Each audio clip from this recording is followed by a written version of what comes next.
First tonight at 11 o'clock, flames break out, tearing through at least a half dozen apartments, sending a massive plume of smoke over downtown Grand Rapids.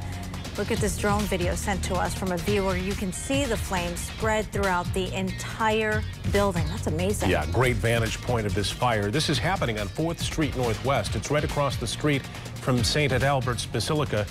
And 24-hour News 8's Ken Kolker is there live with some new information about what may have started all of this, Ken. Yeah, Brian and Marley, fire officials tell us looking into reports that a child may have been playing with fire, possibly starting some leaves on fire here, which may have actually started this blaze. Now here we are 5 hours later, 5 hours after this started, and as you can see, the fire department is still here trying to put out this stubborn fire.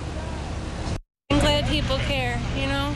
Angela Elliott says she and others were grilling on the sidewalk out front when somebody yelled fire. We went back there and I saw that the fire was in the basement part, in the bottom part of the house, and no one could get in the basement. It's locked. She says a man was running around, banging on doors, making sure everybody got out. She says that she and other neighbors tried to put out the flames. Buckets of water, we just throwing water on it. So. And then what happened? It just wouldn't go out. It just escalated to where it was upside, you know, up the stairs and everything on the back there.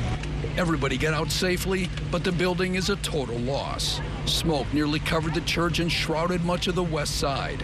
You could even smell it on the other side of town.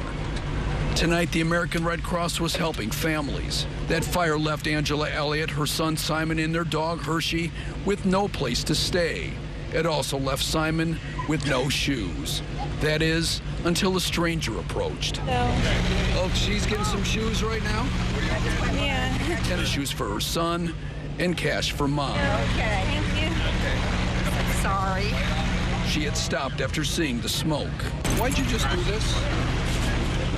Because he needed shoes, and they're gonna need help. I'm glad people care, you know. I'm glad people still care. Now, some of those burned out residents are actually meeting with the American Cross right now in the courtyard at St. Adalbert's, trying to figure out what their next step is. Now, fire department, they say they may be here actually all night long because there are lots of nooks and crannies with flames that are very stubborn, very hard to get to. Also, Consumers Energy cut power to a lot of this area right here. That has actually been narrowed down, and they're not sure when that power will come back on.